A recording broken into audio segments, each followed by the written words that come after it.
Meus irmãos, a paz do Senhor Jesus, mais uma vez nós estamos em aula, graças a Deus. Hoje nós vamos estar iniciando o Evangelho de Jesus Cristo, segundo escreveu o evangelista Marcos.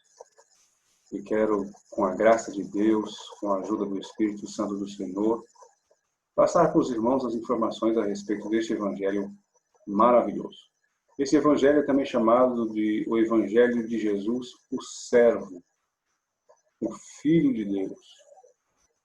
O Evangelho da ação imediata. Porque o Evangelho é muito curto, é um Evangelho muito rápido, ele é muito dinâmico. E é esse dinamismo do Evangelho de Marcos é que faz com que ele tenha essa rapidez com que Marcos descreve o ministério de Jesus. E nós vamos estar vislumbrando, através desta aula, o que nós vamos estar aprendendo através do evangelista Marcos. A data que esse evangelho foi escrito, ela é desconhecida. Há um pensamento teológico, alguns defendem isso, de que Marcos foi quem escreveu primeiro. Já um outro grupo diz que foi Mateus. O Evangelho de Marcos possivelmente foi escrito entre o ano 54 e 55 da era cristã, porque foi por ocasião desses anos que Pedro veio a falecer. E um pouco antes da destruição de Jerusalém, no ano 70. Por isso que nós vamos ficar com essa data, que mais ou menos nesse período do ano Domini, é que Pedro veio a sofrer o seu martírio. Por que Pedro? Porque esse evangelho de Marcos também pode ser chamado de o evangelho de Pedro. O Marcos, o João Marcos, que é o autor deste, que recebe, este evangelho, recebe o nome de João Marcos, embora, como já disse, os 4 evangelhos sejam anônimos, este recebe o título de ser escrito por João Marcos. Por quê? Porque está associado intimamente a Pedro, estava associado a 3 dos apóstolos, Barnabé, Paulo e Pedro. O apóstolo, o evangelista João Marcos, ele trabalhou muito próximo com Pedro. É aquele Marcos a quem Pedro chama de meu filho, lá no capítulo 5, verso 13, da primeira carta de Pedro. É aquele Marcos lá. A data, como já disse, é frequentemente fixada nessa data, mas uma coisa é certa, este evangelho ocorreu durante o reinado de Nero. Por quê? Porque Nero, ele travou uma perseguição muito grande contra os cristãos. E principalmente os cristãos que estavam em Roma. Roma era a cidade-luz, a cidade que nunca dorme, a cidade eterna. E lá em Roma havia pelo menos 14 bairros judaicos e muitos desses bairros eram cristãos. Nero deflagra uma perseguição religiosa aos cristãos, principalmente aos cristãos judeus.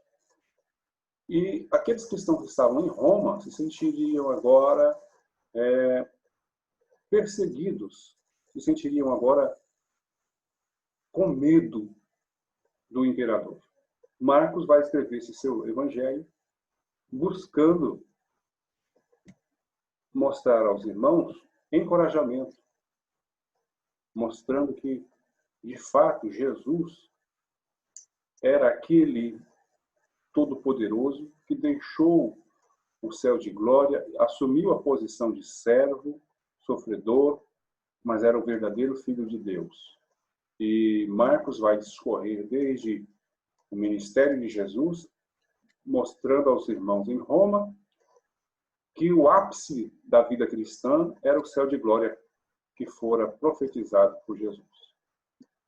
Muito bem. Este livro, a grande maioria dos eruditos e dos defensores bíblicos acreditam que este evangelho fora escrito lá em Roma mesmo, lá onde estava Roma. Embora Alexandria, no Egito e Antioquia também é mencionado, mas Marcos ele explica alguns costumes judeus dentro do seu evangelho, como, por exemplo, no capítulo 7, os versos 3 e 4, ele traduz também alguns textos que estão em aramaicos, ele passa para o latim, mostrando, né, algumas terminologias, algumas palavras que ele tira do original aramaico e traduz para a língua do latim, que era a língua romana oficial. Então, ele deixa claro que ele está escrevendo para aqueles que não são, de fato, judeus. O testemunho da tradição, Irineu, Clemente de Alexandria, que mais? Enfim, os pais da igreja, eles vão apontar que Marcos era o autor e possivelmente ele escreveu em Roma. Certamente ele escreveu em Roma, aqui ratificando.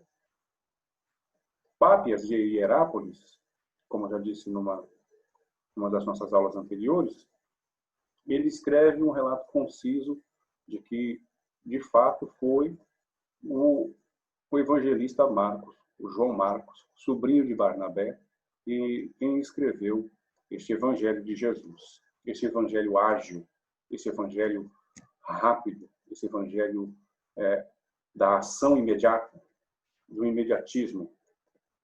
Marcos, ele tem um objetivo: encorajar os cristãos que estão em Roma a serem fortalecidos na fé, serem tomados de coragem e ânimo para poder prosseguir nos seus ministérios. Porque Marcos ele não menciona muito as parábolas de Jesus. Só existem 4 parábolas do Evangelho de Marcos e 18 milagres. Jesus efetua, nas palavras de Marcos, 18. Marcos vai mostrar essa ação miraculosa do Senhor Jesus, esse poder, essa ação sobrenatural do Senhor Jesus, para mostrar que os cristãos de Roma serviam um Deus que tem poder. Um dos propósitos deste evangelho é que ele escreve, sim, com fim religioso, mas também teológico. A igreja recém-nascida, provavelmente, Marcos escreve o seu evangelho entre 20 e 25 anos depois da ascensão de Jesus. Nós vemos que Marcos escreve com esta proposta de fazer com que os crentes que estão em Roma sejam encorajados a pelejar pelo Evangelho. Nós sabemos que o imperador Nero era, eu posso dizer, um louco. Ele perseguia os cristãos, sentenciando a arena para servir de marionetes nas mãos dos gladiadores, para morrer na mão dos gladiadores, ou então no circo máximo. O circo máximo ele ficava ali em Roma, e hoje é onde está a Praça São Pedro, ali no Vaticano. Ali era o circo máximo, onde Nero ceifou a vida de muitos cristãos. Eles eram jogados nas arenas do Coliseu para servir de espetáculo a uma multidão que gostava de ver sangue. Então, os animais selvagens, ursos, leões, leopardos, tigres, cães selvagens, dilaceravam os cristãos a bel prazer do imperador. Muitos estavam servindo de luminária às noites em Roma. Os corpos betumados dos cristãos eram incendiados para servir de luz nas ruas apertadas de Roma. Eles foram acusados de ter provocado um grande incêndio ali em Roma.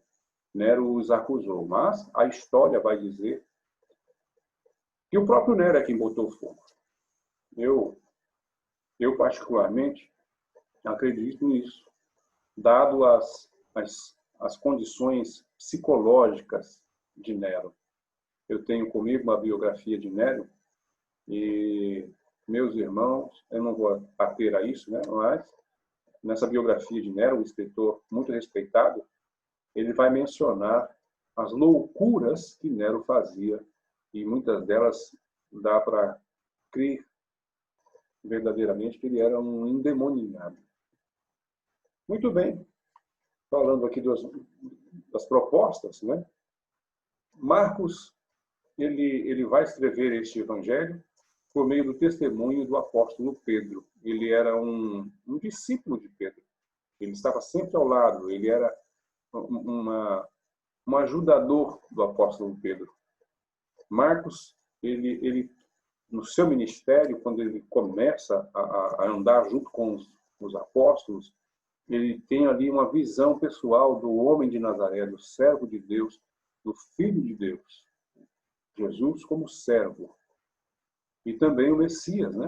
O homem celestial, o Filho de Deus. E ele se aproximou muito, ele esteve muito próximo de Jesus. Quando ele escreve esse seu evangelho, ele está certamente municiado das palavras, das lembranças do apóstolo Pedro, do seu próprio testemunho pessoal, certamente de algum documento que já havia sido escrito, que fora deixado para a posteridade a respeito da obra e da vida do Senhor Jesus. Este Evangelho de Marcos, ele, por mostrar essa agilidade, esse evangelho rápido, Marcos escreve com uma proposta bem legal, de fazer com que o leitor conheça vida, obra e resultado, ou vida, ministério e o que espera o cristão. Marcos é aquele mesmo que falhou com o apóstolo Paulo, mas ele tomou o papiro na mão, tomou uma pena e escreveu para a história de todas as épocas este maravilhoso evangelho. O evangelho de Marcos, ele pode ser dividido em alguns tópicos, mas eu quero me ater aqui ao que está no livro, que é o que os irmãos estão usando. No livro, nós vamos encontrar a data aí entre 55 e 65, depois de Cristo, porque é uma data pressuposta. O tema é Jesus, o Filho de Deus. Tem algumas palavras aí chaves, que é autoridade, o Filho do Homem, Filho de Deus, sofrimento, fé, disciplina, evangelho, como já disse, para motivar os irmãos romanos, os cristãos romanos que estavam sofrendo perseguições. Nós vamos encontrar aqui, no nosso livro, algumas descrições do servo preparado, é a preparação de Jesus. Se os irmãos observarem, no livro de Marcos, não tem nenhuma genealogia, não começa com a infância de Jesus, como se deu o seu nascimento, não tem nada disso. Ele já começa com o ministério de João Batista. Marcos vai começar o seu evangelho desta forma, como aquele que tem muito que mostrar e pouco tempo para escrever. Então ele mostra primeiro João Batista, aquele que batizava no Jordão. Depois ele mostra já imediatamente o batismo e a tentação de Jesus. Ele não se atém aos eventos que aconteceram no deserto na tentação de Jesus, mas ele já evoca essa rapidez, esse imediatismo, e já vai direto para a vocação e a chamada dos discípulos, tudo dentro do primeiro capítulo. E o que é interessante também notar em Marcos é que ele está dentro de um círculo de acontecimentos fechado, que é a cidade de Cafarnaum, aonde também morava o apóstolo Pedro. Cafarnaum também é onde estava a residência oficial, a residência fixa, né, do Senhor Jesus. Nós vamos ver a cura, né, do endemoniado de Cafarnaum, ainda no capítulo 1, a cura da sogra de Pedro, que morava em Cafarnaum, a cura de um leproso, também ali em Cafarnaum. Porque se os irmãos observarem, o capítulo 2 também traz o paralítico de Cafarnaum. Então, observem, Marcos escreve esse seu evangelho com um regionalismo central, a cidade de Cafarnaum, na região da Galileia. Ele traz no capítulo 2 a vocação de Levi e ensinamentos sobre jejum e o dia de sábado, no capítulo 2.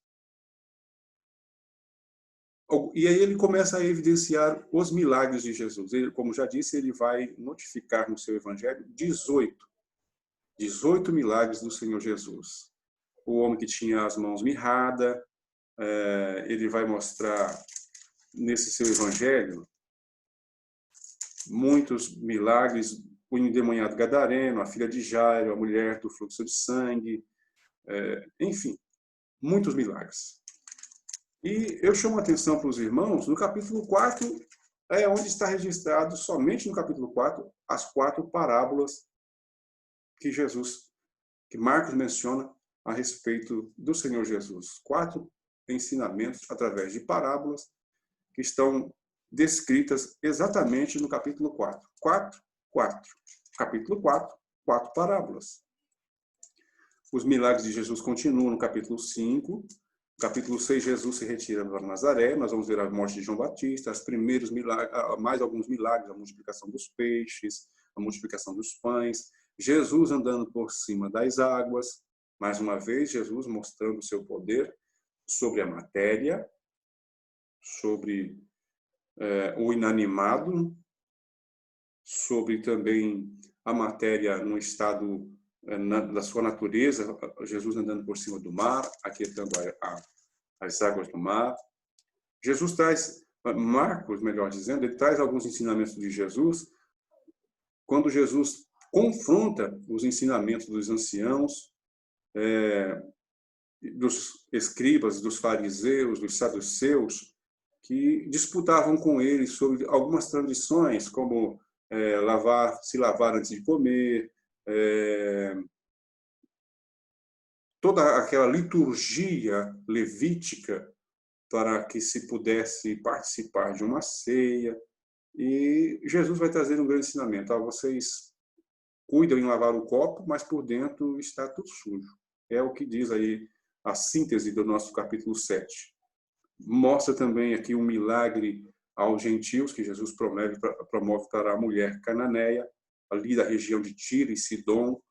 Era alguém que estava fora das terras de Israel, e Jesus traz esse milagre, mostrando para os discípulos ali uma prévia de que o evangelho também seria distribuído e difundido por todas as nações, e principalmente para os gentios, porque, como já disse, ele veio para o que era seus, mas os seus não o receberam. Jesus continua ali fora da região da Galileia, ele vai curar um surdo e um gado em Decápolis, outras multiplicação de pães e peixe, no capítulo 8, mais ensinamentos e cura de um cego em Betsaida, e Marcos vai começar agora, porque é um evangelho muito rápido, ele vai começar agora a apontar para o suplício de Jesus. O que ele vai fazer? Ele vai mostrar Jesus já confessando a sua paixão, confessando o seu ministério, para que ele veio. Ele já começa a mostrar Jesus para num plano mais ascendente. Jesus já está com o propósito de subir para Jerusalém, subir para a cruz, para subir para as mansões celestiais. E aí ele traz no capítulo 9 o evento da transfiguração, mais alguma cura, mais ensinamentos. No capítulo 10, ele mostra também, observem que todos esses registros que estão em Marcos também estão nos demais evangelhos sinóticos. Os irmãos podem observar. A bênção de Jesus sobre as crianças está em Mateus e em Lucas. A passagem sobre o jovem rico está também em Mateus e em Lucas. O pedido dos filhos de Zebedeu também está em Mateus e também está em Lucas. O cego de Jericó, que discorremos sobre isso numa outra aula. Marcos vai dizer que, saindo de Jericó, Jesus com seus discípulos, aparece o personagem Bartimeu, e aí vem a última semana da paixão de Jesus. A entrada triunfal de Jesus em Jerusalém, no capítulo 11. Jesus traz mais alguns ensinos, e Marcos registra isso no capítulo 12, capítulo 11. E aí, então, começa já os sermões proféticos. Os sermãos proféticos de Jesus. Capítulo 13. Em toda a sua abrangência, os 37 versículos do capítulo 13, traz os sermões proféticos de Jesus. E aí começa ali agora a última semana, o último fim de semana de Jesus na terra, ali na condição de servo, filho de Deus. Ocorre o jantar em Betânia, ali na casa de Lázaro, Marta e Maria. É instituída a última Páscoa. Jesus tem ali a Santa Ceia. Após cear, Jesus vai para o Getsêmani. E lá no Getsêmani, Jesus é preso. Esses episódios do ministério de Jesus estão descritos também nos demais evangelhos.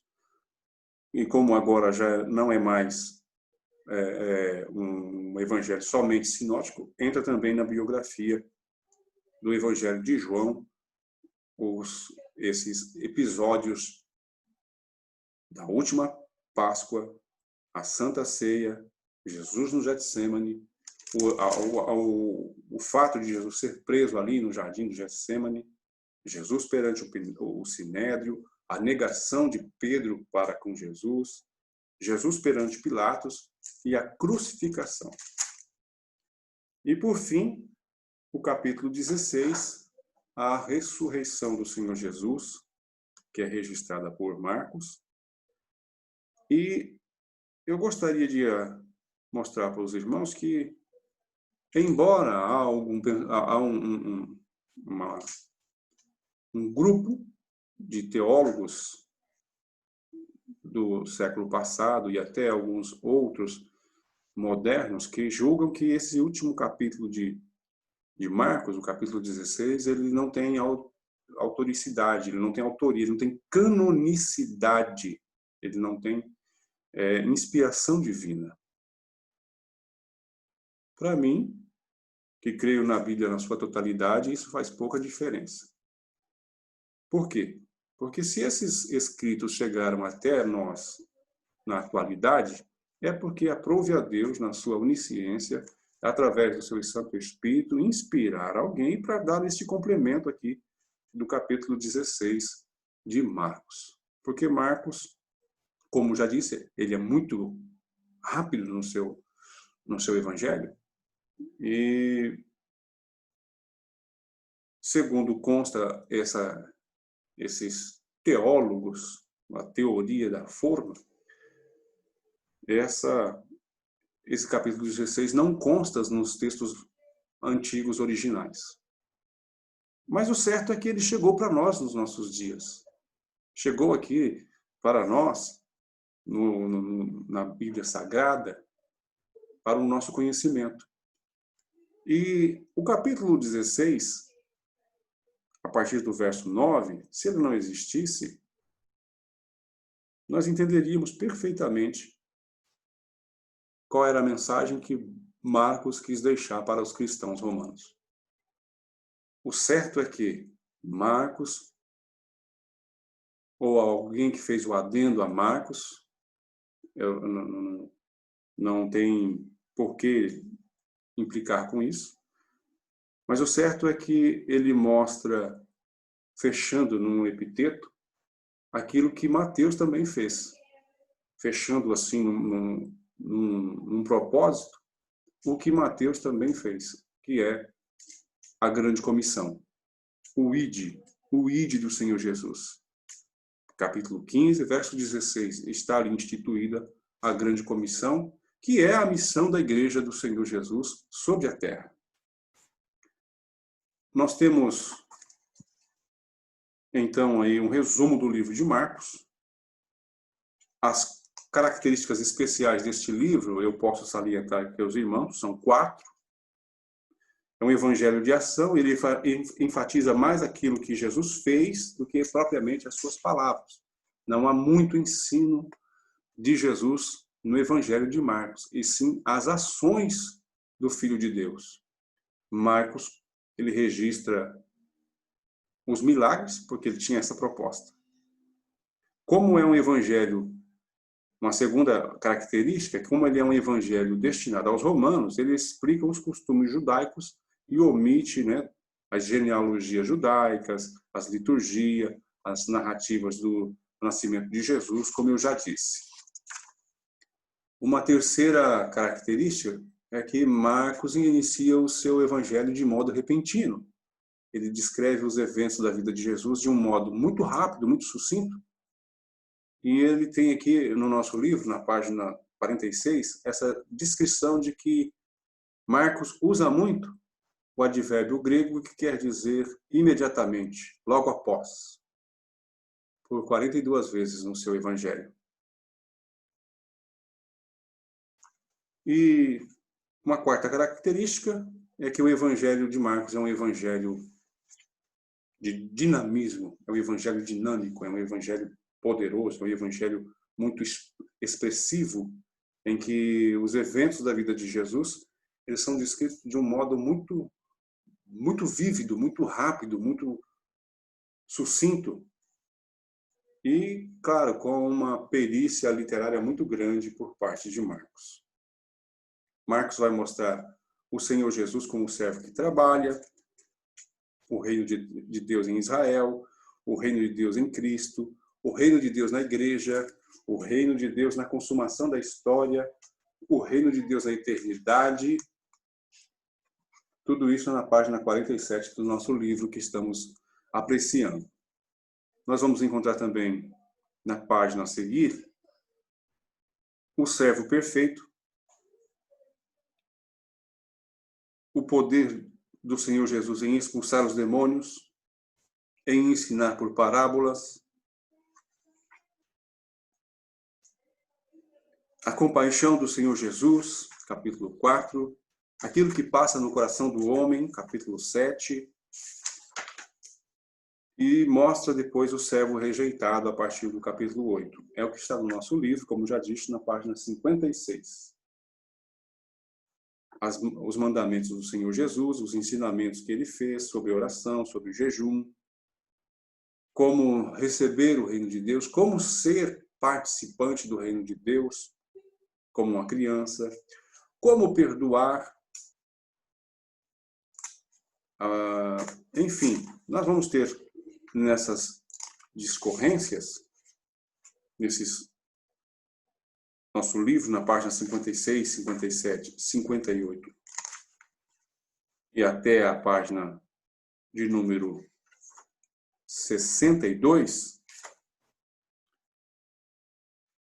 o nosso autor escrevendo a respeito de como Jesus era prático e eficiente nos seus ensinos, no seu ministério poderoso.